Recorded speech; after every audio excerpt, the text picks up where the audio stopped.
Namaste and welcome to this exciting new episode of Sattology Debunking Mythology. Sat means truth, Logos means the study or science, Sattology means the science of truth or study of truth. Opposite of that is mythology, which means the science of fake lie imagination, study of fake lie imagination. So, why mythology? We all know now the entire Greek history, Roman history, most of the Western history is all mythology, is all the news made up to show someone else lower. And that was the whole mythology aspect of it. Now, what happened throughout the world, we all know the entire colonization was for three things: gold, glory, and God. And is exactly that happened in India also. So some of you may think that the British were very nice to India, but you will be shocked to what you're going to hear today. So I have very, very special guest. He always comes on our show. Yes, many of videos you loved about him, what he wrote, what he spoke here. So without delay, let us welcome Shri Prashant Pole. Namaskar. Namaskar. So this topic is so misrepresented in the Western world. Even today, most of the Americans think that the British were good to India, British united India, British brought trains to India, and Shashi Tharoor had given a very good rebuttal also one point of time, but that was very small. But the British they united India with common language called English. Unfortunately, we are speaking English today. And so, how do you start with this, like British atrocities in India? How do you debunk one by one? Okay. The worldwide, for any reference about English language, we refer British Oxford or Oxford English Dictionary. This Oxford English Dictionary has, basically, add lot of word wherein wherever the Britishers go and the word are entered into the English language. The first word, I say the first word from Indian subcontinent, which is added into this dictionary. Now there are a lot of words are added, like this jugad, dadagiri, chaddi, surya namaskar, acha, and like that. A lot of Indian or Hindi words are there in in this Oxford dictionary. But the first word which was entered into this long back, that was loot, Loot, loot. When the Britishers went to, came to India, they literally considered this as a country wherein they can loot. They can, like literally loot a lot of things. They can take away a lot of things with them. And precisely what they did, they had, sort of the way they have used this country. They didn't come here to only for the as a trader. They didn't come here as a trader only. They wanted to rule. And why they wanted to rule? They wanted to rule because they want the wealth, the money, the really richness in India that they wanted to have. And they got it, but brutally, very kind of a everywhere they'd shown their cruelty. And as you rightly said, that the perception there is that Britishers gave a real justice, a legal system to India, an infrastructure to India. Britishers united India, and so many things like that. But all of them are absolutely wrong. Absolutely wrong. The Chris Wolt, he writes a lot of blogs and all. He says the East India Company, who came here as a trader, who's basically was established in 1600, came to India in 1608, and in Surat. So this East India Company, about this company he wrote, the East India Company would have a tradition of smuggling, piracy, trafficking, all kinds of fraud, privatizing government functions, private militaries, and looting. That's what Chris Wolt write about this. He further writes that the reality of East India Company was that It was basically an organization of pirates, privateers, in that everything they did was legal. Of course, at least from the point of view of British Crown. So the British Crown, the British Parliament was sort of endorsing whatever the act this East India Company was doing in India. It was endorsed. So 1813 charter, in in the year 1813, British Parliament passed a charter. The charter was about India. Therein, the charter says that India is a country wherein people are illiterate. So it is a responsibility of East India Company to literate them. And at the same time, this 1830 charter says that the Christianity has to be imposed in India. So that's what precisely they did. Let me quote Chris Volte further. The East India Company was devoted to organized theft. This Bengal's with, because initially they conquer Bengal, and that time the Bengal was not the today's part of Bengal in India. In those days, the Bengal was today's, we call it West Bengal, and the Bangladesh, part of Bihar and part of Orissa. That became the entire Bengal province. And they got this Bengal province after they won the Plassey battle in the year 1757. And after that, they won the Buxar battle in 1765. After that, they started getting revenues and all. The way they have kind of raised this revenue, or kind of they collecting the revenue, it was horrible. The way they were doing was with remorseless, a barbaric way they have collected all the revenue. Interesting was the famine of Bengal, which is very well known or very famous famine of Bengal. And there are a lot of people have wrote about this famine. It was in immediately after the Buxar war, we can say that 1769 the famine was there, when Britishers have already started ruling Bengal. That time there was a great famine in Bengal, the entire Bengal, the then Bengal. And what is the responsibility of any rural during the famine? Rural has to support the people. Instead of supporting the people, supporting the farmers, supporting the traders, they didn't support them at all. They didn't distribute the kind of food and all. They didn't do any such things. On the contrary, in a very ruthless manner, they collected the revenue in spite of this. And during this process, they killed so many people, so many. How many? It's a lot. We can't even imagine that. So 10 million people. 10 million people was around 1/3 of the population of the then Bengal. So imagine the 1/3 population was somehow got killed during this famine. Only one famine in Bengal in 1769.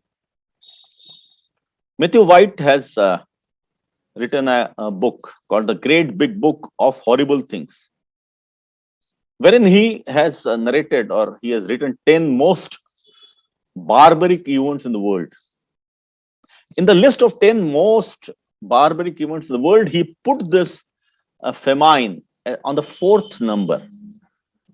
And he wrote that famine during British Raj.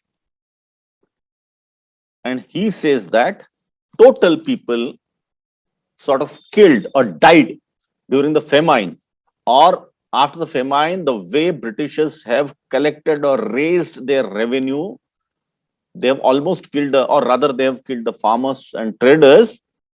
So in all this, total 2 crore 66 lakhs. This means that around 27 million people were died in the various famines, which didn't include the famine of Bengal again in 1939 during the Second World War. that therein around 3 to 5 million people were got killed or died. In nutshell, in nutshell, 30 million people were killed just because of the famine during this British Raj. And surprisingly, this quite surprising figure is Mike Davis. Mike Davis is in US. Probably many of you might be aware about it. He is in University of California. He is, I think, professor in creative writing. He wrote a book, Late Victorian Holocaust, El Nino Famines and the Making of the Third World, wherein he is given all the data, the statistics. He gave the statistics of only 120 years, that is from 1770, after the Buxar war they won and this Bengal famine. It's 1770 to 1890, only 120 years. During 120 years, there were 31 famines in India. And prior to that, almost last 2000 years, he gave the figures, only 17 famines were there in the country. Let's compare. 2000 years, 17 famines, and only 120 years, there were 31 famines. So these famines were not just because of the natural calamities only, they were sort of man-made. They were made by the rurals in that sense, because the rurals really didn't support them. By and large, we say that the Britishers have a role model of North America, of Australia, the New Zealand, wherein they have brutally killed the local native people, literally killed, because of various kind of diseases and kind of this. They have literally killed. Similar kind of model they wanted to adopt in India. Somehow they couldn't do it. So in that way, we can say that even if their initial stage, their initial years, wherein they even couldn't control the entire India. That time only British India, that time only the Bengal. Later on, in 1818, when they conquered Marathas, they got almost, the largest part of the country, the great India, only except the Punjab. Punjab they could win after 1850. After 1850, they had the entire, we called it very large, undivided India, the then India. So during this period, even the initial period, the way they have treated the people, it was horrible, horrific. It was very cruel manner of way they have done, and a lot of people have written about it. So a lot of examples we can find about this, cruelty or this barbaric nature of this thing. This figure themselves really say so. See, most of the people, they have no idea that during the Dutch East India Company, which was the biggest company before the English East India Company, Yes. what today you call it Apple and Tesla, it was Dutch East India Company. It became rich due to trading from India in spices. And particularly they chose India in spices because most of the spices were grown here, and later on they came from India to Africa, and Africa also started growing them. But India was the main source because of the quality of spices. And Mughal Jahangir was one of the biggest beneficiary of trade through Bengal. So that's why when the British came, they took over the easiest part of kingdom, which was Mughal kingdom, because rest everyone fought like hell. Anyone. On the east coast, on the west coast of India, you had Marathas and Marthanda Varma, who defeated Dutch in a straight battle. But on the east coast also, most of the Hindu kings fought very hard. But most of the Mughal kings, they already surrendered. In fact, I saw the reports that Jahangir allowed this entire trade to happen for few clothes from Europe, and clothes and some kind of European perfumes and European things. That was only, like, he was bribed like that. So one question comes to my mind is the train. I think you did cover a little bit. What was the role of trains in the British atrocities on India? People generally say that the British brought development to India through trains and other things. Very interesting. Why British did everything, all these things? I mean, why they should do it? They did specifically because they wanted to control their own empire. The empire is fairly large. They want to have quick moments, and they realized before 1857, but during the War of Independence in 1857, they realized it much more. So after 1857, they put a lot of stress, a lot of pressure on building this infrastructure, a better road and better train and better connectivity, because that will help the trade, and that will help the quick movement of the military. That's what basically their major intention, and they didn't hide it. They had clearly mentioned it. They had clearly mentioned it at many places, that why this infrastructure is basically created by them. In fact, they were also very fussy about, or very clear about the spread of Christianity in India. They are very clear about it. In fact, rather, let me quote the Cambridge University paper. It was very recent. In 14th May 2018, Stuart J. Brown, has published a paper in Cambridge University. It is there in their, you could see in their website also. The heading of this is Providential Empire, question mark, the established Church of England and the 19th century British Empire in India. Therein, he quote, in the early 19th century, let me quote him, in the early 19th century, many in Britain believed that their conquest in India had a providential purpose, and that imperial Britain had been called by God to Christianize India through an alliance of church and empire. The 1830 charter, which I mentioned earlier, in 1830, Parliament not only opened India to missionary activity, but also provided India with an established church which was largely supported by Indian taxation and formed part of the established Church of England. Very clear, no ambiguity. They wanted to rule this country just to spread the Christianity. They wanted to rule the country just to extort the wealth which they could make it. And that's their basic intention. That's why they have created this railroad and this infrastructure and all. And just to answer your question rather about railroad, let me quote an letter by Queen Victoria. There is a collection of Queen Victoria, the letters of Queen Victoria, a selection from the Her Majesty's correspondence between the years of 1857 to 1861. That is the collection. It is available. It's in public domain as well. Therein, the Queen writes a letter to Maharaja Dilip Singh. Dilip Singh is basically a cricket player. We are aware about it. In India, we play Dulip Trophy in the respect of Maharaja Dilip Singh. To Maharaja Dilip Singh, this Queen Victoria writes a letter wherein some of the sentences, let me quote from the Queen's letter.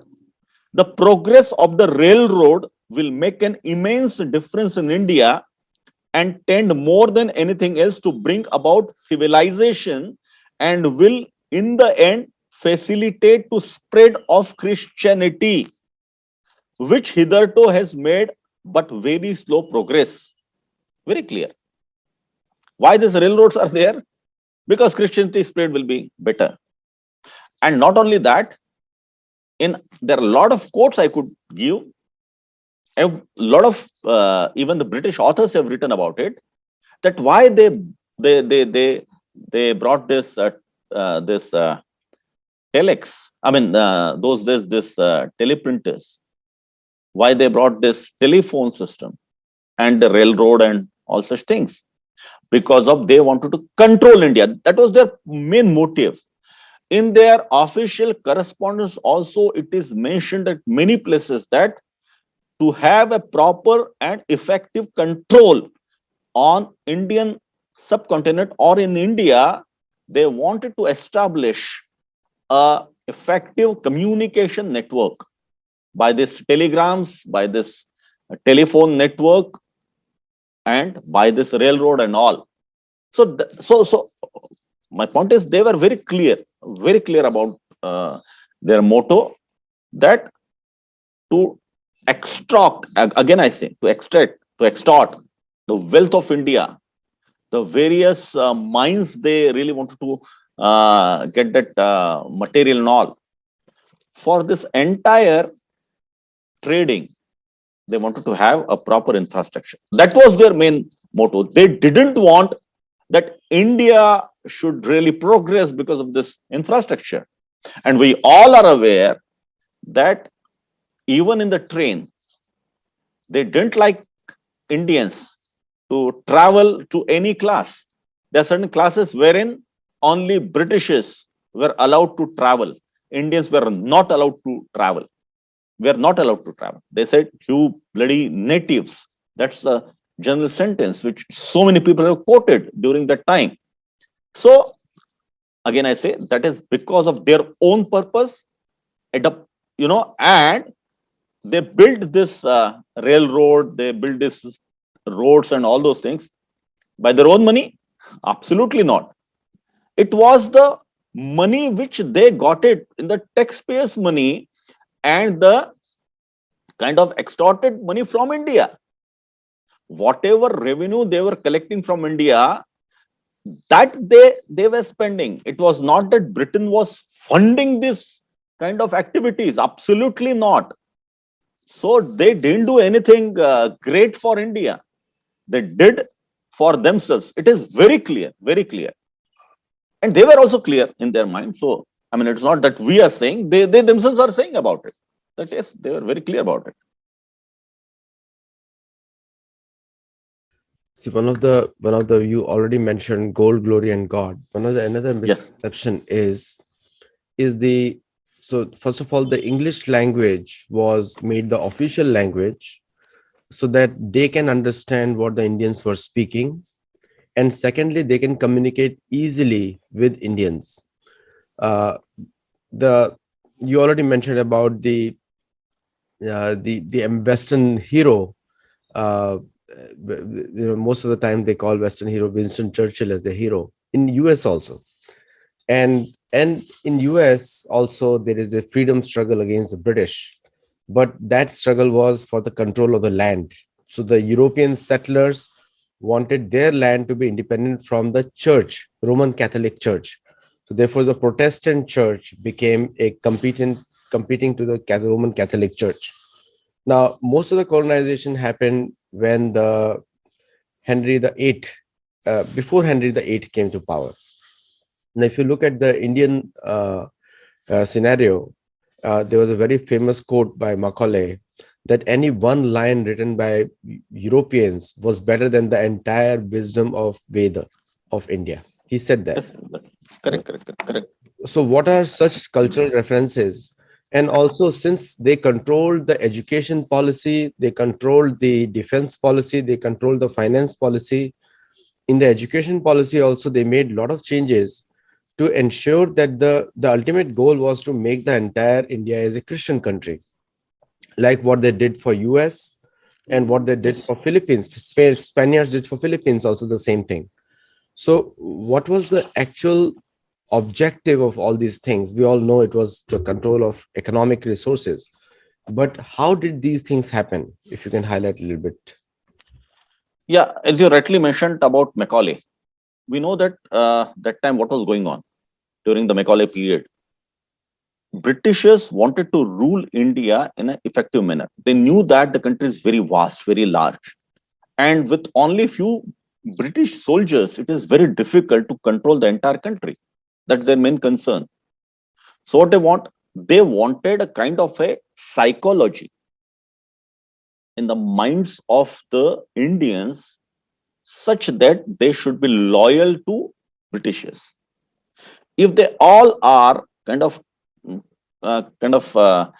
you gone into this British etiquette, British manners, British language, British religion, British sort of all uh, activities and all, they start thinking in the British way. That's what exactly and precisely they wanted.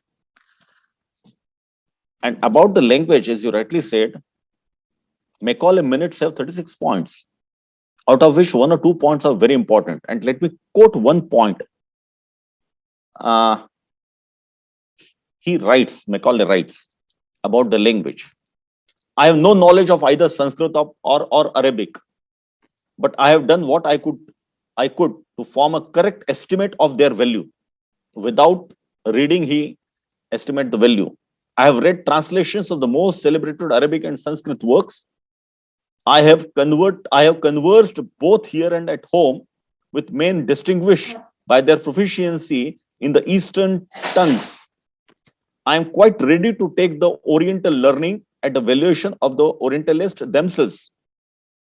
I have never found one among them who could deny that a single shelf of a good European library was worth the whole native literature of India and Arabia. The intrinsic superiority of the Western literature is indeed fully admitted by those members of the committee who support the Oriental plan of England. So they they were very clear. They were thinking that these natives are literally illiterate, uncultured. So that's why it is only the British or the English language by which they could become the cultured people. So even the dress they should wear, that should be like the Britishers, and that's why this coat, tie, suit, and all was there. So they wanted to make the Indians in a totally British manner, and that's what they all were trying. But in doing so, my point is their behavior was really was really cruel, was really barbaric, was fierce. I mean, a lot of examples one can quote on this, and everywhere we find that they were really ruthless in doing everything. When Warren Hastings was there, Henry Thomas Colebrook was one of the kind of senior servant in East India Company. He described the atrocities during the Warren Hastings, and he says that all the collectors and judges which Warren Hastings has appointed, they were really greedy of the money, and for the money they could do anything. Let me quote. Let me quote an example during the Warren Hastings period. Colonel Hane, Warren Hastings has put this Colonel Hane to Awadh, Nawab of Awadh in that UP area. During that period, in 1778, when Warren Hastings was the Governor General, the revenue of Gorakhpur district, Gorakhpur is basically the eastern part of that way, India, in the northeastern part of India, we can say in that sense, for state of Uttar Pradesh, where the Yogi Adityanath belongs. That Gorakhpur district revenue general, by and large, was around 600 to 800 thousand rupees per annum, 6 to 8 lakhs, that is 600 to 800,000 rupees per annum.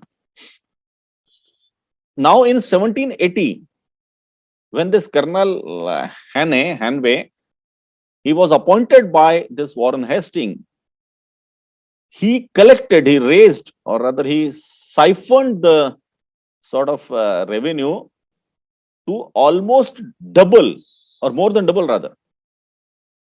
14,56,088 rupees was the revenue collected in the year 1780, which is double than the average. How he has collected? He has collected ruthlessly, irrespective of anything. He literally looted the Indians. And in a very barbaric manner, he has looted the Indians. That was unfortunate part of it. And that's only one example which was quoted in the history of British India. There are lot of examples one can quote in the entire pan India, that how they have really kind of extorted the money. And that is very kind of the way they have worked was really horrible. And similar atrocities they did during the 1857 Independence War, and even after that. A lot of such examples one can quote.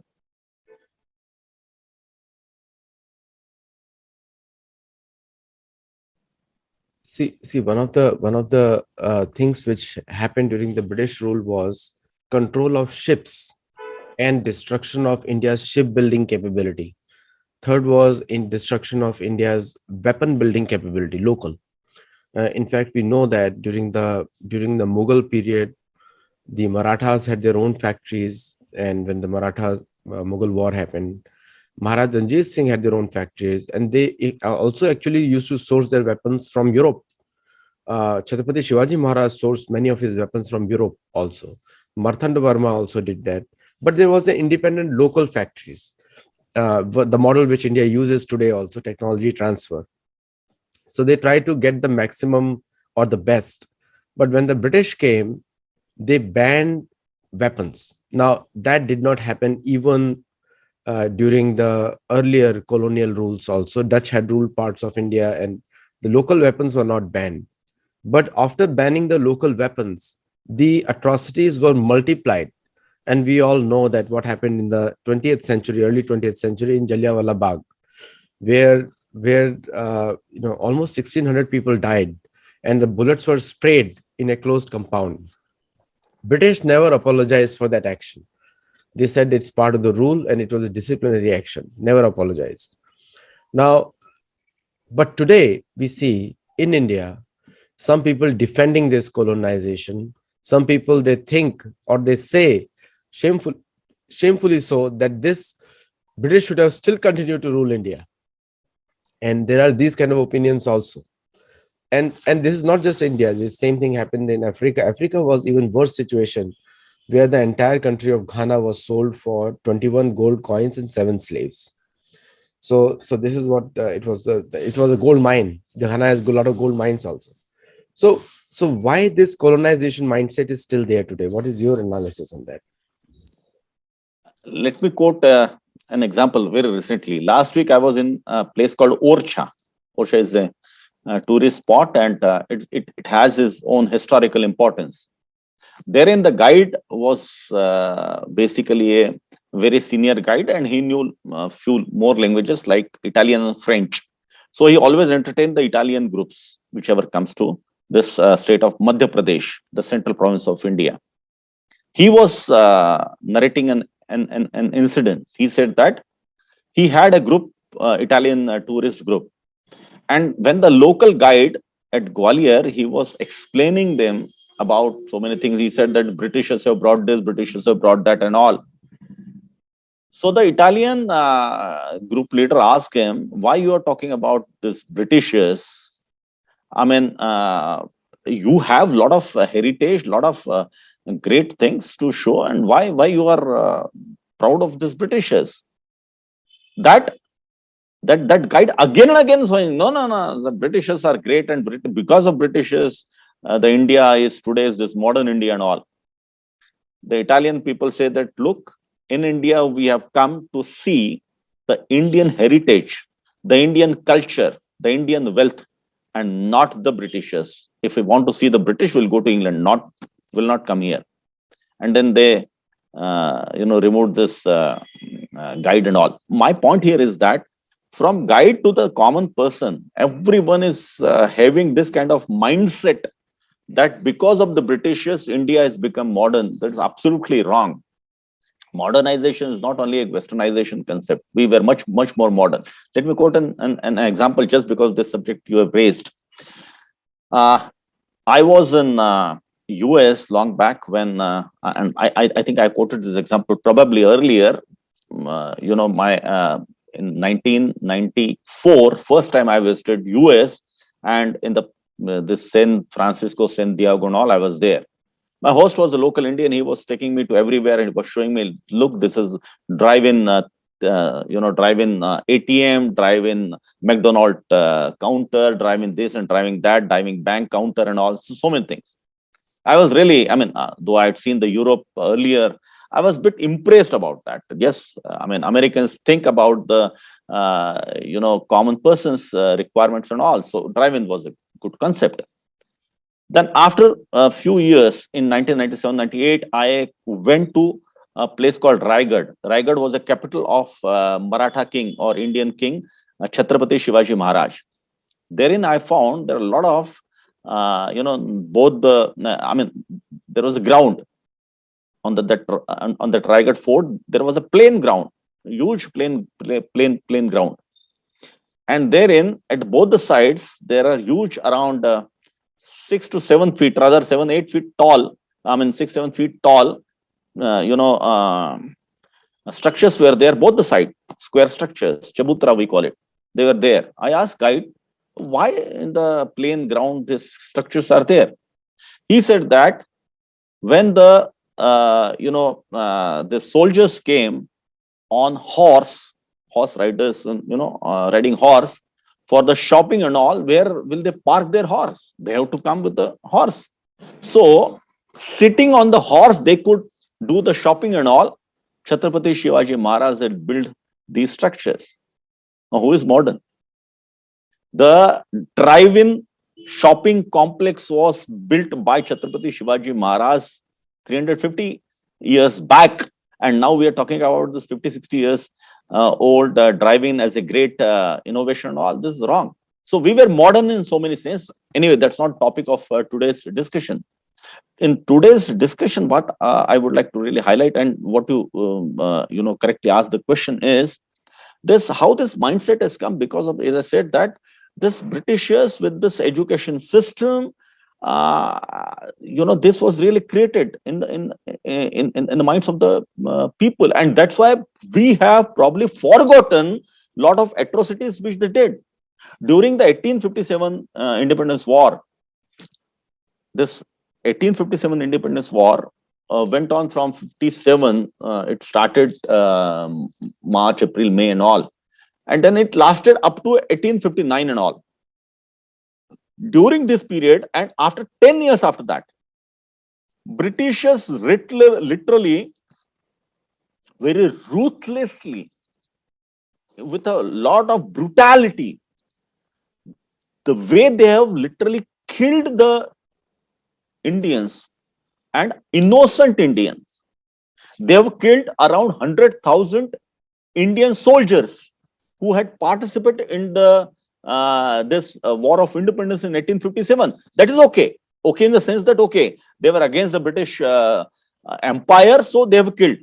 I'm not talking about only this 100,000 Indians. I'm talking about 100,000 Indians who were really, literally, were innocent, and they were brutally killed by these Britishers. British Army officer during 1857 war, he wrote that we have the power of life and death in our hands, and I assure you, we spare not. A very summary trial is all that takes place. We take quick actions. James Neal, who was basically a reporter, and he was with the British troops during 1857. He wrote that all the men inhabiting them, then means there are certain named villages wherein at least even one person had participated in the War of Independence. If even one person had participated in that from that village, the entire village, the entire people from that village were supposed to be slaughtered. Those were the very clear-cut instructions. So in a place in India, we call it Bundelkhand. Therein, the concept is called Bijan. You do the Bijan. Bijan means from any man from 6 years to 60 years and even up above, all men were brutally killed, slaughtered literally. Lot of wells were, with the dead bodies of all these men for many years in that entire area. They are called dead wells. So many dead wells are there in this area even today. So, as an estimate, the when there are 150 years were there for this war of independence of India. In The Guardian, in 24th August 2007, in that issue, they published a story called India's Secret History, a Holocaust, one where millions disappeared. Their correspondent, Randeep Ramesh, had written this article. He said that, and he gave a lot of references to support his story. He said that 10 years after 1857, that is up to 1867, up to that, 10 million, 10 million innocent Indians were killed by Britishers. 10 million. This 1 million were different. Those were killed by this thing is different. They were soldiers, but 10 million Indians were killed by these Britishers. This is really horrible. And you just get the reference of this Jallianwala Bagh. I think Jallianwala Bagh was the most shameful act of Britishers in the history of the world's various incidences. It was really horrible. On 13th April 1919, it was Sunday, it was Baisakhi. Baisakhi was a local festival of these Punjabis. And a lot of people were gathered in this Jallianwala Bagh. All were not, and some meeting was going on. Meeting was very small. All people were not there just to attend the meeting. It was there, people, because it was a Baisakhi, it was a Sunday morning. People came there in that Jallianwala Bagh, that park and all. This Edward Dyer, General Edward Dyer, he came with his force. He was also carrying the gun carriages. Unfortunately, unfortunately because of him, and fortunately because of the roads were quite small, narrow, he couldn't carry the gun carriages. But with all the guns and all, he, without giving any notice, without telling anything, without announcing anything, he started, firing. Less than 150 yards, more than 2,000 rounds were fired. Official figure says only 379 people were killed. The Amritsar government, they have the deputy commissioner office there during the British period. They have the list of 484 people who were died, names of 484 people. But as you rightly said, as per their relatives and all their claims, more than 1,600 people were brutally killed like insects in this Jallianwala Bagh. That is really horrible. More than 4,000 people were injured because of that. But the story, doesn't end here. Britishers were not repenting on that. That's okay. On the contrary, this General Dyer became the instant hero, British hero in England, and among all Britishers. General Dyer was a hero. This incident was under the discussion in both Parliament houses. And both the houses, House of Lords, House of Commons, both of them have given a clean chit to him. Again, the story didn't end here. Because he was hero, the Britishers in India, they thought that he should be rewarded. Please understand. Just because of he killed so many Indians, he killed so many natives, that was so brutally he had killed, shamefully he had killed, he was awarded. So they collected the money. all the British officers or the Britishers who were working with the East India Company, or that time East India Company was not there, they were under the straight away the British government. So all the government employees in that particular, in that Punjab province and all, they have collected the money, and they gave how much money? They gave 26,317 pounds, 1 shilling, 10 pence to this Edward Dyer, General Edward Dyer. This means around 250,000 pounds. This is a huge amount they had given to him as a reward, with a golden sword to him, as if he did a major job to him. Rudyard Kipling, we all are aware about it. This Mowgli and all those things. We all read him and we feel him great, and Rudyard Kipling and all. This Rudyard Kipling statement is, Rudyard Kipling says that, yes, General Dyer saved the Britishers. It has saved the British Empire. It is Rudyard Kipling.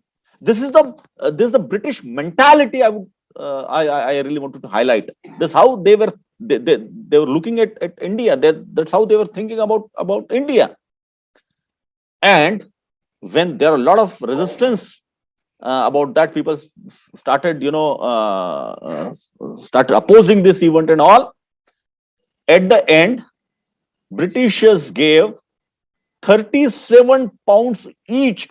I repeat the figure: 37 pounds each to every relatives of the deceased person. And as per their list, there were 379 deceased, 379 killed.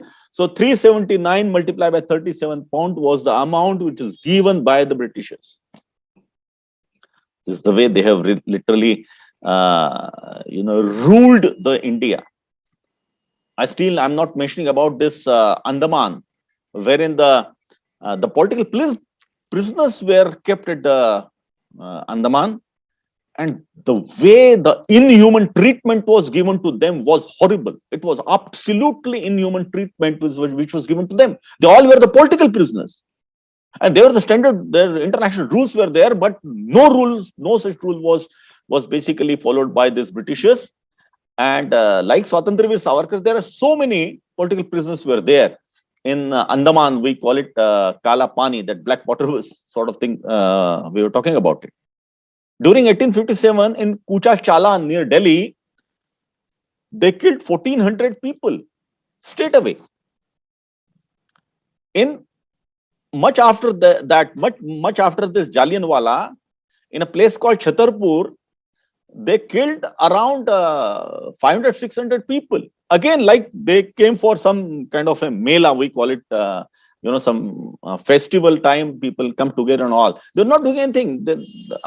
But this British officer came and they started killing.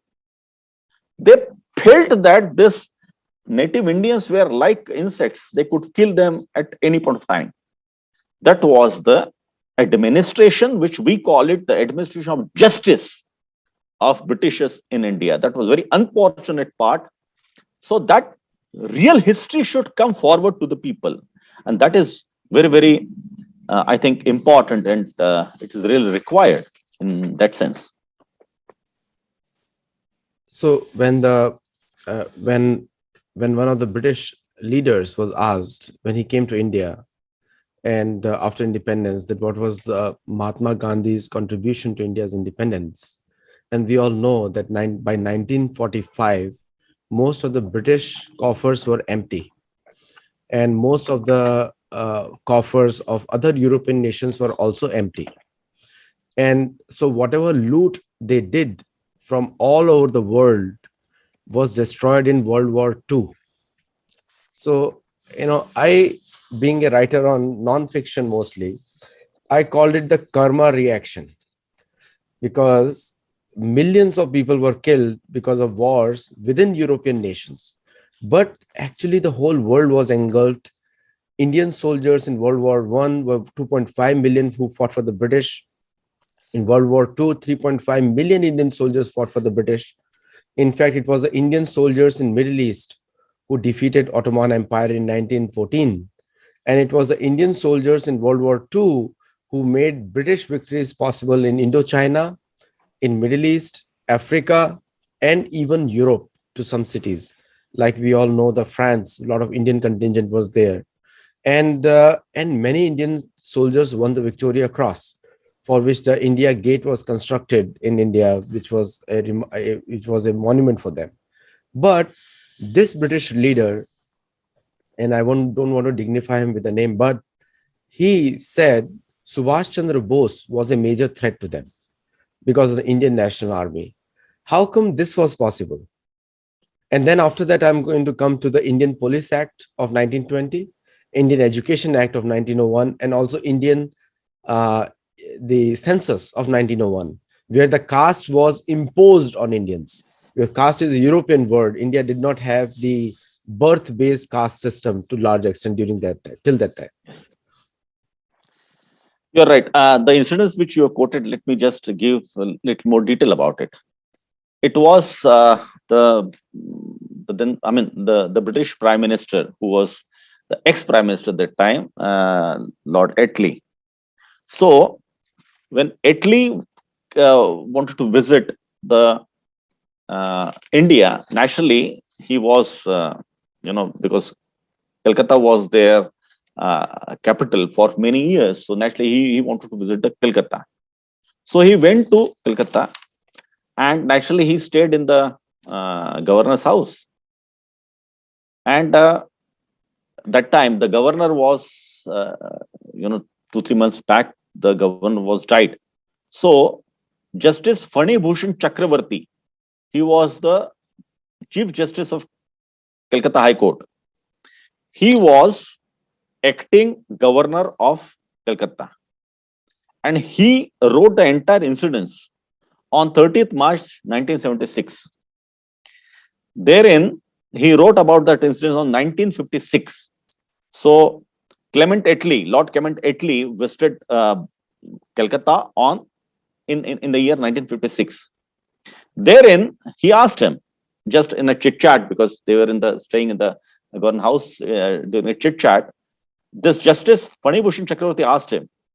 He said, after 1942, this Bharat Chodo, that's Quit India movement, there was no such major movement which was initiated by Congress, and there was not such a major pressure on you.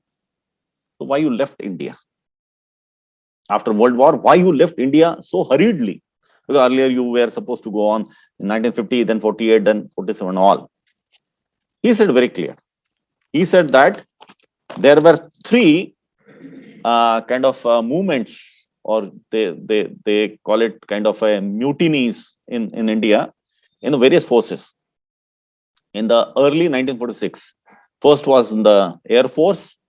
Second was we all know that in the this Navy, Bombay, this mutiny they call it. And the third was in Jabalpur in the army. And they were more worried about army, because if army, because army has a direct connect with the local people. So if army has a problem, army has a started movement, then it's a problem. And they knew that there were very few British soldiers were there. With the very few British soldiers, it is very difficult to control the entire huge country like India. So, and at the same time, the most important part was, they said that all the Indian soldiers were inspired by Subhash Chandra Bose. So when Britishers started taking action on this, their Subhash Chandra Bose army, that is Azad Hind Sena, that was triggered, and all the three moments which I mentioned, they call it mutiny. All the three mutinies were only because of these soldiers were really got annoyed that how can you take an action on the Subhash Chandra Bose soldiers. So they realized that the loyalty is to the Subhash Chandra Bose. The soldiers may not be under control of the Britishers, and with very few white soldiers, that is British soldiers, it is very difficult to control India. So they immediately they took a decision that, okay, let's leave India in a more respectable manner. Otherwise, these soldiers may kill us, and then probably somehow we have to leave India probably in a bad shape. So, to have a respectful retreat, they have left this India in such a quicker and early manner, early fashion. That's what basically, as you rightly said that. So this was basically the inspiration. This was basic of the Indian soldiers, and this was basically the major reasons why Britishers have left India so quickly, when otherwise they didn't want to really leave such kind of this country. Let me just quote a very small figure before we go to further point. When Britishers came to India, if we take an year 1757, when they won the Plassey's battle first time, that time, as per the Professor Angus Madison's figures, he has given a lot of figures, and which are acceptable worldwide by all the economists. The Indian kind of portion of the world trade was somewhere around 24%, 23, 24%. Almost 1/4 of the entire world trade was through India. That everyone is accepted that. That time, what was the British share? British share was only 3%. That was also accepted. So we had almost 23, 24% of the world market share, and Britain had only 3% of the world market share. That was the scenario when Britishers have not only came to India, but they started sort of ruling India. In 1947, when they left India, that time, the figures are, the Indian market share worldwide is only 2.8%. I repeat, 2.8%. And the Britishers' market share worldwide was 17.6%. Now, one can imagine, one can very well clearly understand that why Britishers came to India, how they ruled India, and how they have destroyed the various systems in India. That, I think, with this figure, it is quite clear. So, how they literally ruled India and they really destroyed us. That's I think quite clear about it.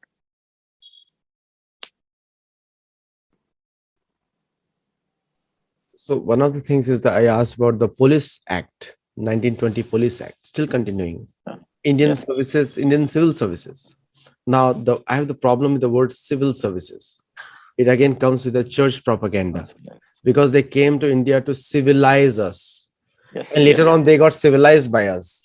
They stole our Veda, and they stole, and they were forced to accept that Indians had an academic and cultural superiority over them. But they actually came to civilize us. And also, there is every member of the church has to convert a soul. That's how the church functions. And that's why even today, a lot of missionary activities are there. There are 1.4 million schools in India, out of which 55,000 are convent schools, which are mostly funded by the churches and which were also institutionalized by them. The founder of the Indian National Congress was A.O. Hume, and which was also a church member actively. And including the first Prime Minister of India thanked her, and she's actually considered a leader in India. And there are many roads are named after her, Annie Besant and other people. Now, many of them, and one seat was reserved for the Anglo Indians. And even till date, it's not been filled, but till date, where they wanted to maintain a superiority of their race over the Indians because they came here.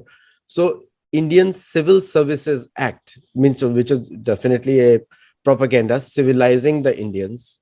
Now, nothing has been dismantled till date. All the structures of colonization are still in place. Now, I'll give you an example. I'll go back to Mahabharata, Ramayana, and any other old, including Marthanda Varma, 1741. Yes. They considered the citizens as their own children. That was Loktantra. Yes. And therefore the population had a big faith on these type of leaders. But that entire structure was destroyed when India adopted democracy. It became a very easy tool for them to interfere in Indian democracy. So first of all, whimsically, to create problems, like Afghanistan was separated from India in 1919. Pakistan, Bangladesh separated in 47, and later on 71, India made Bangladesh. Burma separated in 1948. Sri Lanka separated in 1948. So completely, what do you call it? India was completely destroyed as India, British India. So, but we have not done anything to reverse that colonization institutionally within India. Even though India has made a huge progress, but still we are doing progress on whatever is left with us, including Nepal. Nepal was also coming, Tibet. Tibet was an open problem, randomly making McMahon lines. And then, so we as Indians, we have shown no tolerance to such an extent. We took all the pains on ourselves without questioning anything after independence. And some people even question that it was just an act of, Jawaharlal Nehru's. Recently information came out, the domicile, where he was still subservient to the British rule till 1950, almost till 50, when the India was declared as a republic. So what do you have to say on these all these institutions which are still flourishing in India, who continue to peddle the British version of the history of India? Yeah, I agree with you. That's very unfortunate part of it. Let me give a very solid example of all the aircrafts. All the aircrafts of any company, any aviation company, if they fly or if they belong to India, they carry word VT. VT stands for Victoria Territory. That is during the British Raj. When India became independent, that was supposed to be changed. We didn't change that. Even today, all aircraft which are even belong to the Indian government or Indian Air Force or the private aviation companies, they carry the VT. Why they can't change it? Because they said that one day all the aircraft have to be grounded and something this and that and all these things. That's basically problem. Because of this last 60-70 years we had this problem. And I think with this, we can end, because I just would like to highlight this, that why, and this is a very correct question which you have asked, a very correct point which you have raised, that why this colonized minds are still there, and what could be major reason. Any country, when it is built, after say this, after they were the colonies and all, and this colonization is over, that time the country should think totally in an independent manner, independently, on its own strength, its own heritage, its own knowledge. Based on that, the country has to flourish. So country should have its own language, its own religion, its own everything, its own identity rather. Did we have this identity? Unfortunately, no. Right from the language, we didn't have that. Why this happened? The major role played by this entire change is the Ministry of Education. That was this Israel did. Israel had a problem of education of this language. Many people saying that no, that why we should have Hebrew and all. When 1948 they were, Israel was born. Very few people, you can count on probably the this thing fingers and all. They were aware about, or they knew this Hebrew language, but they said no, we will implement it. In 5 years, with a massive plan, they implemented it. Today, everyone speaks Hebrew. Not only that, if you want to really know something latest in this cyber crime, in optics, in agriculture engineering, you have to know Hebrew. Then only you can have that knowledge. So that's how they did that. In India, what happened? Who was the first education minister of India? The first education minister of India was Maulana Abul Kalam Azad. 11 years he was the education minister. 11 years. He was the poster boy of Congress, just to compete with the Jinnah. Jinnah was from Muslim League. So some Muslim face should be there. Some Muslim poster boy has to be there with the Congress. So they, projected this Maulana Abul Kalam Azad. Who was this Maulana Abul Kalam Azad? Maulana Abul Kalam Azad's ancestors came from Afghanistan, came as an invader with Babur. With Babur, his Maulana Abul Kalam Azad's ancestors were there. They are from the Herat province of Afghanistan. His father, Maulana Abul Kalam Azad's father, he went to Makkah during the 1857 First World War, War of Independence in India. He somehow escaped and went to Makkah. Therein, he married with a local girl. She was the mother of this Maulana Abul Kalam Azad. Maulana Abul Kalam Azad, the birthplace is Makkah, and his entire education is in madrasa. When he grown up, the kind of weeklies he has started was Al Bihal or Al Alal, something like that. The radical Muslim weeklies he started. He was the founder of Jamia Millia Islamia in Aligarh.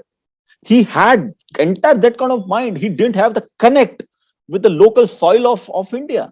And unfortunately, this person was the Minister of Education of India for 11 years. Now you can imagine that how India could build its own, how the decolonization should take place. There was no question of decolonization. The entire mindset was brought like what you are saying, because of such kind of people. And Prime Minister Nehru was also, had gone through the entire system. And that's why, because of this Prime Minister Nehru, because of this Education Minister Maulana Abul Kalam Azad, and like that, the Indian journey of India was not in its own, we called it SWA, that is on its own path. Rather, it was on some guided path of someone else. And that's why on 18th May 2014, Guardian wrote an editorial. In 18th May 2014, that was Sunday, and just 2 days before there was a government change in India. I just wanted to quote to end this today's discussion. Guardian editorial writes, and I quote, "Today, 18th May 2014, may well do down in history as the day when British finally left India. India under the Congress party was in many ways a constitution of the British Raj by other means." Very clear. So I think the decolonization has started. It's going to take some time, but we are definitely in that direction. That's what I feel. And I think decolonization is the way to also bring the Indian innovation to the global markets, because if we think like our culture, we can build better services and better products for the entire humanity. And I think yoga has done a big thing in the Western world, because it is every just between Europe and USA, there are more than 116 million practitioners of yoga. Europe and USA and Canada, and to some extent even Mexico now. So, but to really grow the Indian innovation mindset, or Indian, I sometimes call it Jugaad mindset. That is what is needed today, because the world is again getting into the things of what you call it. In the needs, the means and the ways are reducing, and the global expansion of economy needs Indian thought. Thank you so much. And that's why these history lessons are important, because we need to know what actually happened. And thank you so much, Prashant Pole ji. Thank you. Thanks a lot. Deep research and a great way of putting things in a simple way like this. A lot more can be said, actually. Thank you so much, and namaste. And to all the viewers, do comment on the video and let me know your feedback. Thank you. Thank you.